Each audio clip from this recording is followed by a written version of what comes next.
మొన్న Telugu Desam party, Janasena, Bharatiya Janata party NDA కూటమి manifesto release చేసింది. ఆ రోజు చరిత్రలో నిలిచిపోయే రోజుగా బ్రాహ్మణ సమాజం భావిస్తోంది.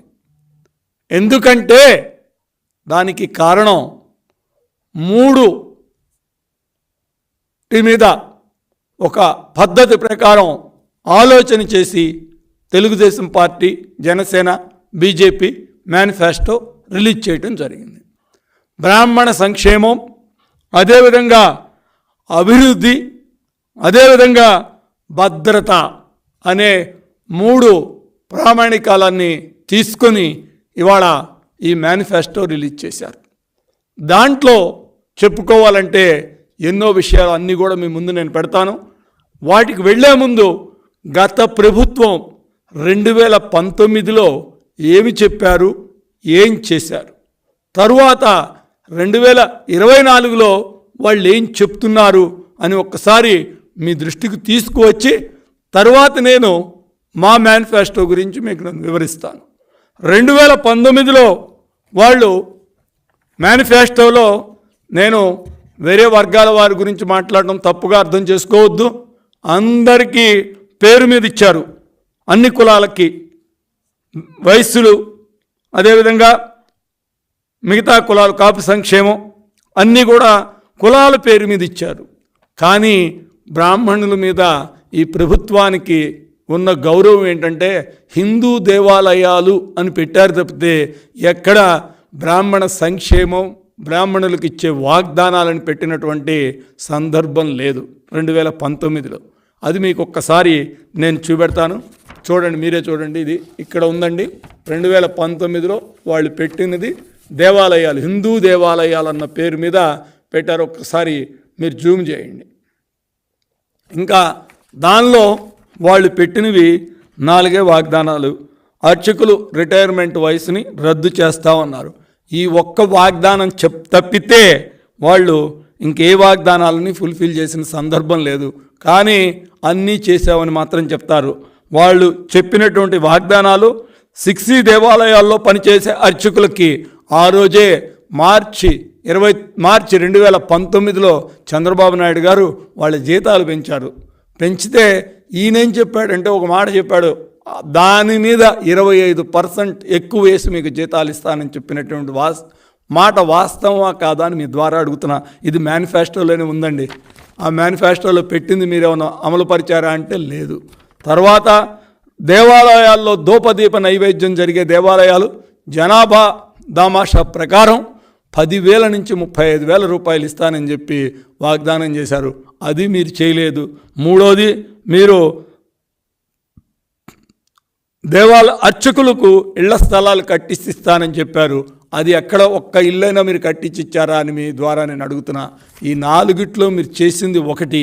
కానీ 2024కి వచ్చేటప్పటికల్లా మీరేం చెప్తున్నారంటే దీన్ని కూడా మళ్ళా ఒక్కసారి మీరు జూమ్ చేయాలండి. హిందూ దేవాలయాలని పెట్టారు. ఇక్కడ కూడా బ్రాహ్మణ సంక్షేమం ఎక్కడా పెట్టలేదు ఈ ప్రభుత్వం. వీళ్ళు చెప్పిన మాట ఏంటంటే ఏమీ చేయకుండా అన్నీ చేశామని పచ్చి అబద్ధాలు మాట్లాడేటువంటి ఈ ప్రభుత్వానికి ఏమి చెప్పాలి, ఎలా చెప్పాలి అనేది ఒక్కసారి మీరు ఆలోచించండి. ఏమి చెప్పాలి, ఎలా చెప్పాలి అనేది మీరు ఆలోచించేటప్పుడు రేపు 13వ తారీఖు మీ చేతికి ఉన్నటువంటి ఓటుని బ్రహ్మాస్త్రం, అది ఆ బ్రహ్మాస్త్రాన్ని తెలుగుదేశం పార్టీ, ఎన్డీఏ, జనసేన కూటమిలకు వేసి అభ్యర్థులను గెలిపించడమే వీళ్ళకి సమాధానం చెప్పడం. కానీ ఇప్పుడు కూడా హిందూ దేవాలయాలన్న పేరు మీద వీళ్ళు చెప్తూ ఇప్పుడు దాకా 1376 కోట్లతో పురాతన దేవాలయాలను పునర్నిర్మించామని చెప్తున్నారు. మీరు ఎక్కడండి? అక్కడ ఒక్కసారి మీరు వెనక్కి వెళ్తే రామతీర్థంలో మన రాములు వారి తల తీసిన వాళ్ళని ఇప్పుడు దాకా మీరు ఎవరినో నిందితులను పట్టుకుని అరెస్ట్ చేశారా అని మీ ద్వారా అడుగుతున్నా. ఇంకా మీరు దేవాలయాల పునరుద్ధరణ గురించి మీరు ఎప్పుడు ఆలోచించాలని మీ ద్వారా ఒక్కసారి నేను వాళ్ళని ప్రశ్నిస్తున్నా. తర్వాత ఇంకా నెక్స్ట్ వస్తే మన ఇది ఉంది, అంతర్వేదిలో జరిగినటువంటి రథం కాలిపోయిన సందర్భంలో మీరు వాళ్ళని పట్టుకున్న సందర్భం ఉందా? తేనె తుట్టు కోసం కొడతానికి వెళ్ళినటువంటిది వాళ్ళు పిచ్చివాళ్ళు దాన్ని కొడితే ఆ నిప్పులు పడి రథం కాలిపోయిందని చెప్పారు. ఇక ఆనాటి మంత్రి, దేవాదాయ శాఖ మంత్రి చాలా చెప్తాడు ఆయన. చివరికి ఆయన కర్మేం కాలిందంటే పక్క నియోజకవర్గానికి పోవాల్సిన పరిస్థితి వచ్చింది. ఎందుకంటే అమ్మవారితో పెట్టుకున్న వాళ్ళు ఎవరన్నా బతుకుతారా అండి? అమ్మవారి గుడిలో వెండి సింహాలను దొంగతనం చేసిన వ్యక్తుల్ని ఇప్పుడు దాకా మీరు పట్టుకున్నారా అని మీ ద్వారా నేను అడుగుతున్నా. అన్నమయ ప్రచారం జరిగింది తిరుపతి తిరుమల దేవస్థానం టీటీడీలో. ఇక వాటి గురించి పోతే చాలా సబ్జెక్ట్ ఉంది, వాటి గురించి పోతే గంట ఇదే తీసుకుంటుంది. కాబట్టి తర్వాత శ్రీశైలంలో జరిగినటువంటి కూడా చెప్పాలి. ఎందుకంటే వీళ్ళు చెప్తూ మేనిఫెస్టోలో చెప్పినవి చేసాం, అర్చకులకు రిటైర్మెంట్ విధానాన్ని రద్దు చేసాం, అర్చకుని వేతనాలు పెంచాం, అర్చకుల మీద జగనన్న కాలేజీలో ఇళ్ల స్థలాలు కేటాయించామని చెప్పారు. ఇవేమీ జరగలేదు. తర్వాత చెప్పకపోయినా బ్రాహ్మణ కార్పొరేషన్కి నిధులు పెంచామని ఓ పచ్చి అబద్ధం ఆడుతున్నటువంటి ప్రభుత్వం.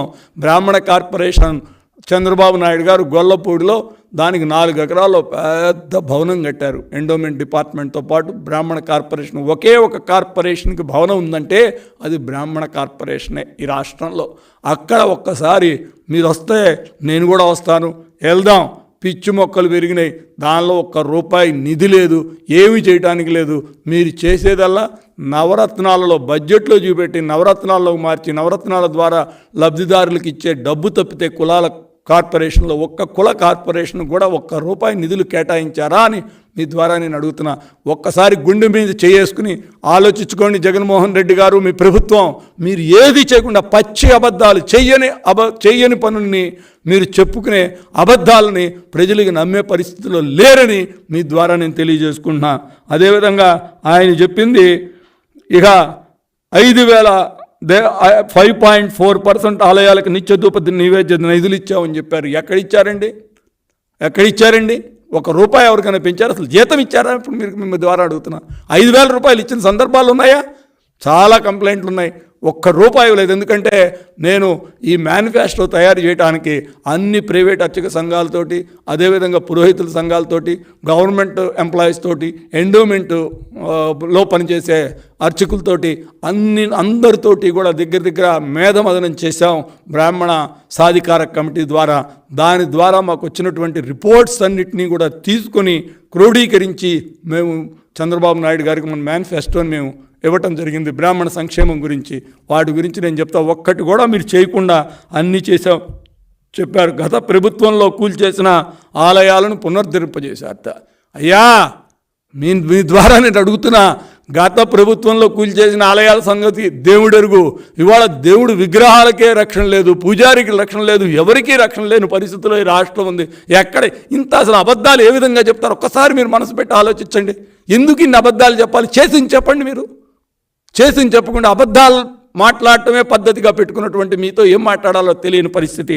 ఇక వరుసనే గత దేవాలయాల్లో బోర్డుల్లో బీసీ ఎస్టీలకు 50% రిజర్వేషన్ కల్పించామని చెప్పారు. దాని గురించి నాకు తెలియదు మీరు కల్పించారో లేదో. ఎక్కడ నాకు అసలు దేవాలయాలు పూర్తిగా కమిటీ చేసిన సందర్భాల్లో మీకు నాకైతే కనపడలేదు. అదేవిధంగా విజయవాడలో కనకదుర్గమ్మ గుడిలో 216 కోట్లతో అభివృద్ధి పనులు చేశామన్నారు. ఇక్కడ అభివృద్ధి మొన్న ఆ రోజున నవరాత్రుల అమ్మవారి పండగ జరిగేటప్పుడు సీఎం గారు వెళ్తే వచ్చిన భక్తులే ఆయన మీద పోట్లాడి డౌన్ సీఎం అన్నటువంటి సందర్భం మనం చూసాం. మీరు నిజంగా అంత అభివృద్ధి చేస్తే సీఎం డౌన్ అనే పరిస్థితి ఉంటుందండి భక్తులు? ఒక్కసారి మీరు మనసు పెట్టి ఆలోచించండి. అది అయిపోయింది. శ్రీశైలంలో మల్లికార్జున స్వామి దేవాలయంలో 175 కోట్లతో అభివృద్ధి చేశామని చెప్తున్నారు. అయ్యా, ఒక్కసారి శ్రీశైలంలో ఏ అభివృద్ధి చేశారో లేదో తెలియదు, కానీ ఒక పని మాత్రం మీరు చేశారు. అమ్మవారికి పెట్టే కైంకర్యాలలో ప్రసాదంలో మాత్రం ఎముకలు వచ్చినాయి. అది మాత్రం మీ ప్రభుత్వం చేసిందండి. అదైతే మేము ఒప్పుకుంటాం. అమ్మవారికి పెట్టే ప్రసాదంలో ఎక్కడా కూడా ఎంత పవిత్రంగా భావించే ప్రసాదంలో ఎముకలు రావటం అనేది మాత్రం మీ ప్రభుత్వం చేసినటువంటి ఘనత. దానికి మాత్రం మేము అంగీకరిస్తాం. హిందువుల మీద, హిందూ మతం మీద, హిందూ దేవాలయాల మీద మీకు ఏమాత్రం గౌరవం లేదు. అదైతే అందరికీ తెలుసు. దానికి ఇది మీరు చెప్పింది. దానికి ఒక ఉదాహరణ మీకు నేను చెప్తాను. మొన్న ముఖ్యమంత్రి గారు ఆయన ఇంట్లో ఒక దేవాలయం సెట్టింగ్ వేశాడు. 4 కిలోమీటర్ల దూరంలో టీటీడీగా వాళ్ళు కట్టినటువంటి పెద్ద తిరుమల తిరుపతి దేవస్థానం ఉంది. ఆయన హెలికాప్టర్లో వెళ్ళినా కానీ తప్పులేదు. పక్కన పెద్ద ఖాళీ స్థలాలు ఉన్నాయి. కానీ ఆయన ఇంట్లోనే గుడి కట్టాడు. సెట్టింగు అసలు ఏంటిది? సినిమా సెట్టింగా? ఏంటండి మీరు చేసే పని? గుడి అంటే ఏంటి? దాంట్లో ఏ విధంగా కట్టాలి? దానికి ఏముంటాయి? ఒక విగ్రహం పెడితే ప్రాణప్రతిష్ఠ ఏ విధంగా చేస్తారు? దానికి ఆగమ శాస్త్రం ఏం చెప్తుందని ఒకేమన్నా మీకు అసలు ఆలోచన ఉందా? మీకు ఈ విషయాలు ఏమీ తెలియకపోయినా మీరు ఇలాంటి తప్పులు చేయకుండా ఉండాలని నేను కోరుకుంటున్నా.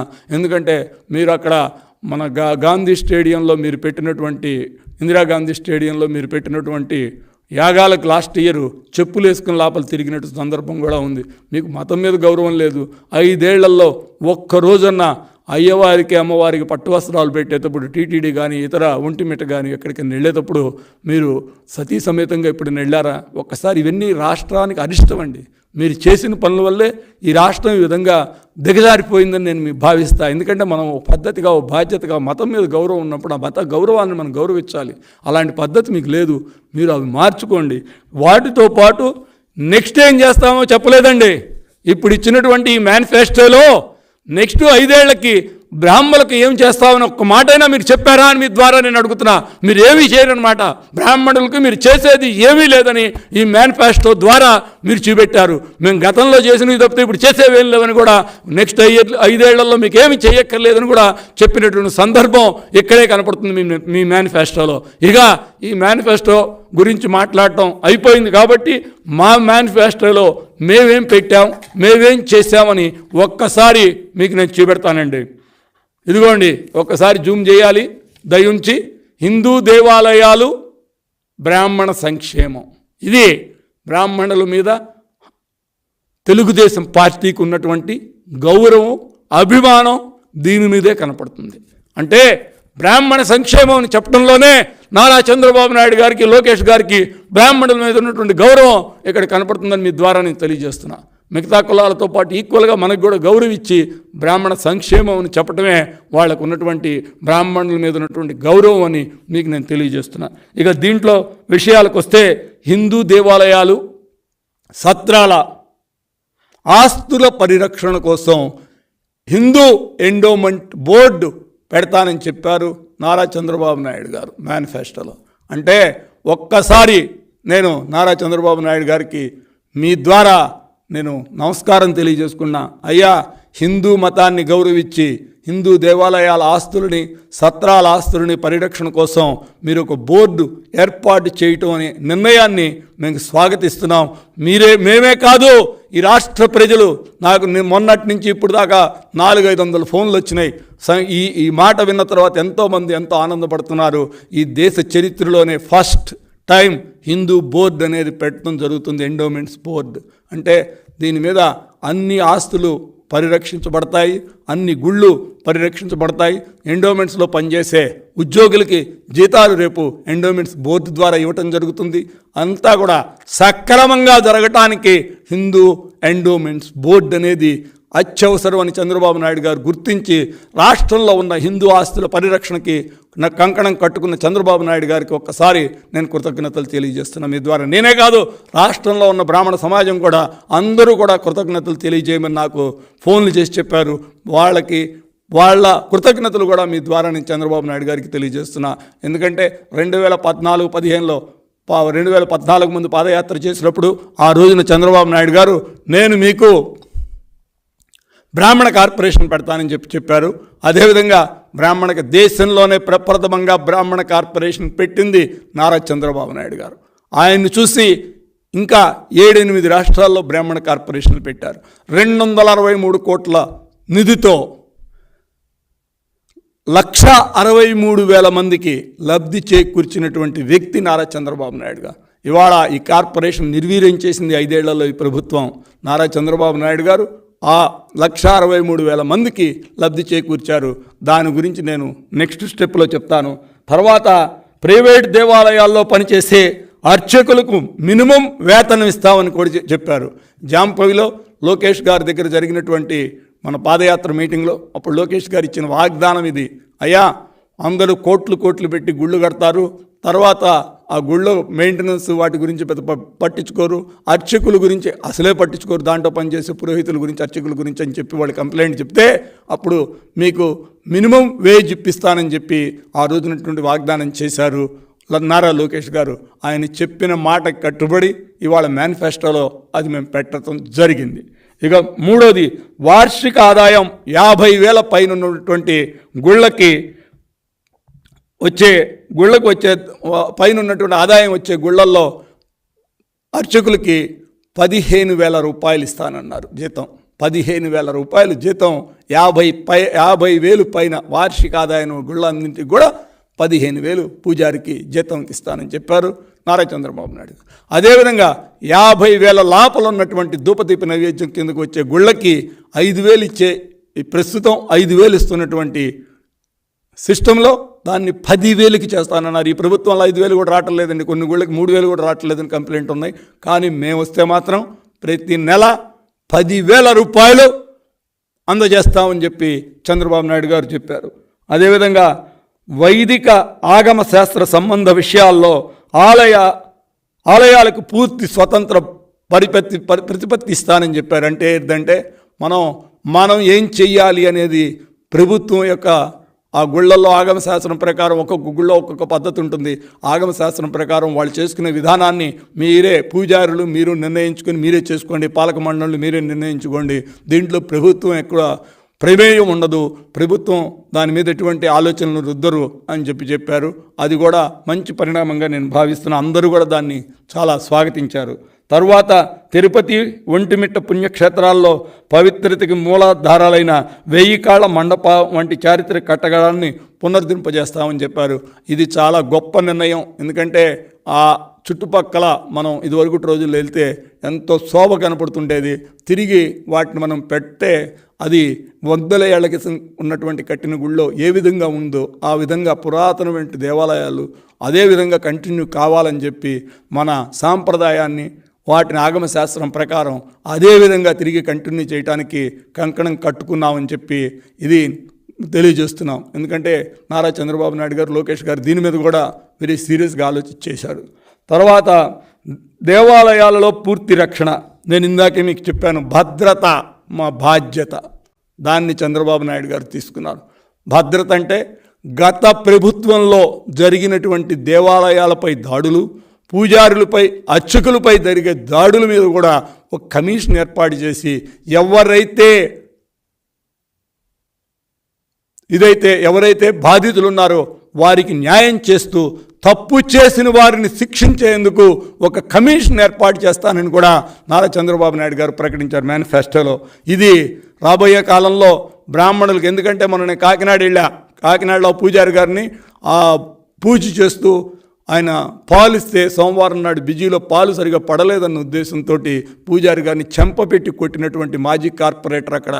తర్వాత ఎందుకయా కొడుతున్నారని అడిగితే పక్క అమ్మవారి గుడిలో పనిచేసే పూజారిని కూడా కొట్టడం జరిగింది. మేము వెళ్ళి అక్కడ చూసాం. మర్నాడు పొద్దున్నే పెద్దలు, శిక్షించాల్సిన పెద్దలే, డిఎస్పీ గారు, ఆ డిప్యూటీ కమిషనర్, ఈవో వచ్చి ఆ పూజారి గారిని బతిలాడి బామాడి భయపెట్టి రాజీ చేశారు. పక్క రూమ్లో మేము కూర్చుని ఉన్నాం. మా మాట వినే పరిస్థితి లేదు. అప్పుడే నేను వారికి వార్నింగ్ ఇచ్చాను, అయ్యా మా ప్రభుత్వం 45 రోజుల్లో రాబోతుంది, మీ మీద ఎంక్వైరీ చేసి ఎవరైతే తప్పు చేశారో వాళ్ళని శిక్షించే బాధ్యత నారా చంద్రబాబు నాయుడు గారి ప్రభుత్వం తీసుకుంటుందని చెప్పాను. దానిలో భాగంగానే ఇవాళ నారా చంద్రబాబు నాయుడు గారు దీనికి ప్రత్యేక కమిషన్ వేసి ఈ రాష్ట్రంలో జరిగిన దేవాలయాల దాడులు, అదేవిధంగా పూజారుల మీద, అర్చకుల మీద జరిగే దాడుల మీద ఎంక్వైరీ చేసి కమిషన్ వేసి వాళ్ళందరినీ బాధితులకి న్యాయం చేస్తాం, తప్పు చేసిన వాళ్ళని శిక్షిస్తామని చెప్పి మీ ద్వారా నేను తెలియజేసుకుంటున్నా. ఇక పురోహితులకు, వంట బ్రాహ్మణులకు కులవృత్తిగా గుర్తిస్తాం. ఎందుకంటే ఇప్పుడు దాకా నీకు కులవృత్తిగా గుర్తించట్లా. వాళ్ళందరినీ ఏమంటారంటే, మనం పంచదార కార్డు రాసేటప్పుడు కూలీ అని రాస్తారు, రేషన్ కార్డు తీసుకునేటప్పుడు అది పోవాలి. ఎప్పుడైతే కులవృత్తి కింద వస్తుందో ఆటోమేటిక్గా అట్రాసిటీ యాక్ట్ కూడా వచ్చేస్తుందండి. ఎవరైనా పురోహితుడిని, అదేవిధంగా వంట బ్రాహ్మణుల్ని ఏదైనా అసభ్య మాటలంటే కేసు పెట్టే పరిస్థితి కూడా వస్తుంది. కాబట్టి దానికోసం కూడా నారా చంద్రబాబు నాయుడు గారు బ్రాహ్మణుల్ని, పురోహితులని, అదేవిధంగా వంట బ్రాహ్మణుల్ని ఇద్దరిని కూడా కులవృత్తిగా తీసుకుంటామని చెప్పారు. ఇక ఇవాళ ఈ రాష్ట్రంలో 5 ఏళ్లలో బ్రాహ్మణ కార్పొరేషన్లో ₹1 నిధి ఇవ్వకుండా సర్వనాశనం చేసినటువంటి బ్రాహ్మణ కార్పొరేషన్ని, అదేవిధంగా బ్రాహ్మిన్ క్రెడిట్ కోఆపరేటివ్ సొసైటీని కూడా బలోపేతం చేస్తామని చెప్పి కూడా చెప్పడం జరిగింది. తర్వాత ఇది చాలా మా అందరికీ ఆనందం కలిగించింది. తిరుపతితో సహా రాష్ట్రంలో ఉన్నటువంటి అన్ని టెంపుల్, పెద్ద చిన్న అన్ని టెంపుల్స్లో కూడా ఒక పురోహితుడితో పాటు మరొక బ్రాహ్మణుని నీకు బోర్డు మెంబర్గా, ట్రస్టీ బోర్డు మెంబర్గా అపాయింట్ చేస్తామని చెప్పారు. అంటే ఏంటంటే ఎంతో పెద్ద హృదయంతో చంద్రబాబు నాయుడు గారు ఈ ఆలోచన కూడా చేసి ఈ ఆగమ శాస్త్రాలు అన్నీ తెలిసిన బ్రాహ్మణులను అక్కడ పెడితే పురోహితుడితో పాటు ఇంకో బ్రాహ్మణుడు కూడా ఉంటే వాళ్ళంతా ఆలోచన చేసుకుని పద్ధతి ప్రకారం నడుపుతారనే ఉద్దేశంతో ఇది కూడా చెప్పారు. తర్వాత బ్రాహ్మణులకి ఇది లాస్ట్ దండి, బ్రాహ్మణులకి అపార కర్మలు చేసుకోవటానికి. ఎందుకంటే ఇవాళ అపార్ట్మెంట్ కల్చర్ వచ్చేసిన తర్వాత చాలా కష్టం అవుతుంది ఇళ్లల్లో చేసుకోవటం. వాటన్నిటినీ అందరూ చాలామంది మాకు చెప్తే చంద్రబాబు నాయుడు గారి దృష్టికి తీసుకెళ్తే అపర కర్మలు చేసుకోవటానికి మీకు నేను ఒక భవనం, ప్రతి నియోజకవర్గంలో కూడా ఒక భవనం కట్టించిస్తామని చెప్పారు. ఎందుకంటే ఇది వెంకటగిరి కాన్స్టిట్యున్సీలో మన లోకేష్ గారి జాంపోయిలో మేము రచ్చబండ చేసినప్పుడు లోకేష్ గారు ఇచ్చిన వాగ్దానాల్లో ఇది కూడా ఒకటి, దాన్ని కూడా ఫుల్ఫిల్ చేస్తున్నాం. అంటే దగ్గర దగ్గర ఈ రాష్ట్ర చరిత్రలో ఇప్పుడు దాకా కూడా బ్రాహ్మణ సంక్షేమం గురించి ఎవరన్నా ఆలోచిస్తే అది నారా చంద్రబాబు నాయుడు గారే అని మరొక్కసారి తెలియజేసుకుంటూ, ఒక్కసారి ఇక్కడ మీరు చూడండి 11 అంశాలతో ఉన్నటువంటి మేనిఫెస్టోని ఇవాళ మేము రిలీజ్ చేశాం. దీనికి ప్రజలందరి నుంచి విపరీతమైన మద్దతు వస్తుంది. ఈ మేనిఫెస్టోతోటే నాట్ ఓన్లీ బ్రాహ్మణులు, అన్ని వర్గాలకి కూడా ఈ మేనిఫెస్టో సంజీవినిలాగా పనిచేస్తుంది. అందరూ కూడా ఎంతో ఆనందంగా ఉన్నారు. అందుకని మీరందరూ కూడా ఒకసారి ఆలోచించి తెలుగుదేశం పార్టీని గెలిపించాలి. సైకిల్ గుర్తుకి, అదేవిధంగా ఎన్డీఏ అభ్యర్థులు ఉన్న చోట కమలం ఉన్న చోట, బీజేపీ ఉన్న చోట కమలం గుర్తుకి, అదేవిధంగా జనసేన ఉన్న చోట గ్లాస్ గుర్తుకి కూడా ఓటేసి గెలిపించాలి. నారా చంద్రబాబు నాయుడు గారికి మరొక ఆలోచన కూడా ఉందండి. పాత రోజుల్లో ఒక 60-70 ఏళ్ళ వెనక్కి వెళ్తే గ్రామంలో ఉన్నటువంటి దేవాలయాలను కూడా కేంద్ర బిందువులుగా ఉండేవి గ్రామానికి. ఎందుకంటే అక్కడే పూజారి గారు, పురోహితుడే వైద్యం చేసేవాళ్ళు, పిల్లలకి చదువు చెప్పే పూజారి అక్కడే, మన పంతులు గారు అక్కడే ఉండేవాళ్ళు, టీచరు అన్నీ కూడా గ్రామంలో ఉన్నటువంటి దేవాలయం కేంద్ర బిందువుగా ఉండేది. తిరిగి ఆ స్థితి తీసుకురావటానికి నారా చంద్రబాబు నాయుడు గారు అధికారంలో లేకపోయినా కానీ మేము ఒక ప్రయోగాత్మకంగా ఇవాళ రాష్ట్రంలో ఒక 20 గుళ్ళల్లో మేము ప్రయోగాత్మకంగా చేశాం. ఆ గుడిలో మేమేం చేస్తామంటే ప్రతి రోజు 5 తర్వాత పిల్లలకు మేము ట్యూషన్ చెప్పిస్తాం, ఒక టీచర్ని పెట్టి. శని ఆదివారాల్లో వాళ్ళకి ట్యూషన్ కాకుండా వాళ్ళకి మన డ్యాన్స్ మీద, అదేవిధంగా మన సంగీతం మీద వాళ్ళకి అవగాహన కల్పిస్తాం. కొన్ని చోట్ల కంప్యూటర్ కోర్సులు కావాలంటే కంప్యూటర్ కోర్సులు కూడా పెట్టిస్తున్నాం. ఇవన్నీ కూడా 20 గుళ్ళల్లో ప్రయోగాత్మకంగా చేస్తున్నాం. పిల్లలు వచ్చిన వాళ్ళందరికీ సాయంత్రం పూట ఇంటికి వెళ్ళేటప్పుడు ప్రసాదం ఇచ్చి పంపించే కార్యక్రమం కూడా దగ్గర దగ్గర ఒక 20 గుళ్ళల్లో ఆల్రెడీ మొదలెట్టి చేస్తున్నామండి ప్రయోగాత్మకంగా. ప్రభుత్వం వస్తే ఇది రాష్ట్రంలో అన్ని గుళ్ళల్లో కూడా ఇలాంటి పద్ధతిని, ఇలాంటి సిస్టమ్ని క్రియేట్ చేసి ప్రజలందరికీ గుళ్ళల్లో ఉన్నటువంటి గౌరవభావాన్ని పెంచాలని, గుళ్ళ మీద ఆధారపడే విధంగా చెయ్యాలని చెప్పి మేము ప్రయత్నం చేస్తున్నామని మీ ద్వారా తెలియజేసుకుంటూ, మరొక్కసారి తెలుగుదేశం పార్టీ సైకిల్ గుర్తుకి, అదేవిధంగా జనసేన గ్లాసు గుర్తుకి, బీజేపీ కమలం గుర్తుకి ఓటేసి ఎన్డీఏ అభ్యర్థుల్ని అఖండ మెజారిటీతో గెలిపించి మీరు ఈ సంక్షేమ ప్రభుత్వాన్ని, అభివృద్ధి ప్రభుత్వాన్ని గెలిపించాలని మరొకసారి కోరుకుంటూ సెలవు తీసుకున్నాను. జై తెలుగుదేశం. నమస్కారం.